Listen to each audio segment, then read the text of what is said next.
They said it like they were doing me a favor. My mom called in early December, her voice wrapped in that careful softness she uses when she's already decided something. She talked about how busy Christmas had gotten, how my sister's schedule was unpredictable, how the house felt smaller every year. Too many people. Too much noise. Too hard on the kids. Yours especially, she added, as if she were protecting them from something.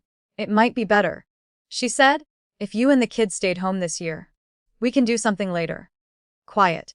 Just us. I said okay before she finished the sentence. I always do that, answer quickly, decisively, so no one has to feel bad for too long. After we hung up, I stirred in my kitchen with the phone still warm in my hand, staring at the counter where I'd been sorting wrapping paper. I told myself this was fine. That this was adult life. That families change. That not every exclusion is personal. I told myself a lot of things. The kids didn't argue when I explained. They never do. They just nodded and asked if we'd still have pancakes on Christmas morning. I said yes. I sounded convincing enough. In the weeks leading up, I wrapped gifts neatly and efficiently. No bows that took too long. No extra flourishes. I labeled everything carefully, as if clarity could replace warmth. The gifts for my parents and sister sat in a separate pile, stacked with the quiet patience of objects waiting to be forgotten. On Christmas Eve, after the kids were asleep, I scrolled through my phone without thinking. Just muscle memory.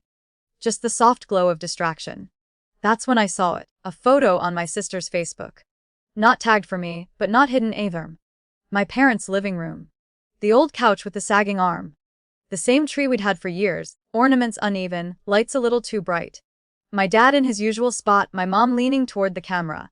And next to them, close, comfortable, was a woman I didn't recognize at first. The caption said something casual. Christmas Eve with the work family. And then it clicked. My sister's coworker. Someone I'd heard about once or twice. Someone with a dog I'd never met. The dog was wearing a little red bandana. I stared at the photo longer than was reasonable. What hurt wasn't that they'd invited someone else. It was how natural it looked. How unforced. No sense of crowding. No worry about noise or space. The house didn't look too full. It looked complete. I put the phone down and sat there in the dark, listening to the refrigerator hum. I tried to explain it away. Maybe it was spontaneous. Maybe it was just for a minute. Maybe the coworker had nowhere else to go. But none of those explanations changed the core fact. There had been room. Just not for us. I didn't cry. I didn't rage.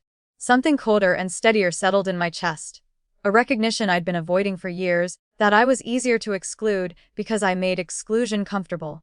I stood up, went to the hall closet, and pulled out the bag with the gifts. Not just the ones for my parents. All of them. I stacked them carefully by the door. I didn't wake the kids. I didn't leave a note. I just knew that if I didn't go then, before morning, before the excuses hardened, I wouldn't go at all. The drive was quiet.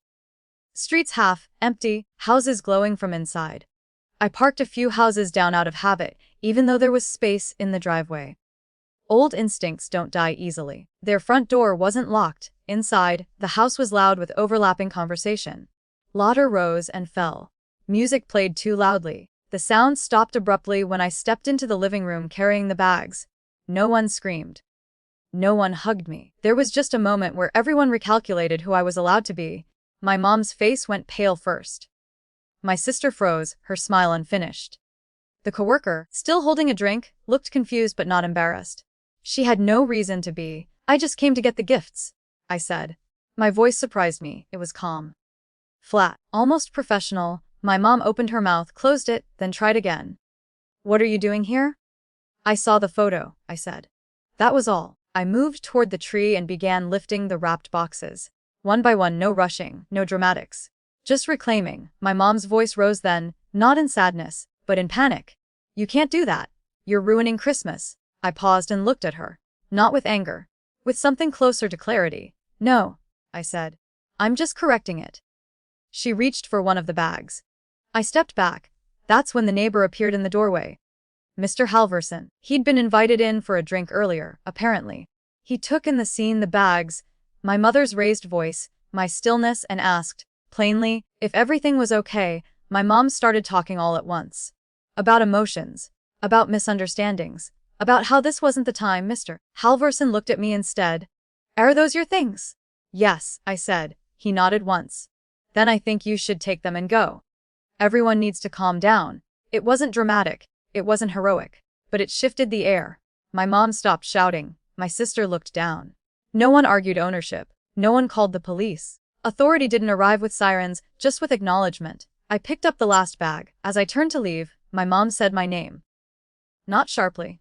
Not kindly. Just uncertain. I didn't answer. The drive home felt longer. Heavier. When I got back, I put the gifts in the garage and locked the door. I stood there for a moment, breathing in the cold, letting the quiet settle. The next morning, the kids woke early. We made pancakes. They laughed. They didn't ask why Grandma didn't call. Later that day, my phone buzzed with messages I didn't open. Apologies tangled with explanations. None of them said what I needed them to say. Christmas was quieter than it was supposed to be. But it wasn't crowded with pretending. And for the first time in a long while, that felt like enough.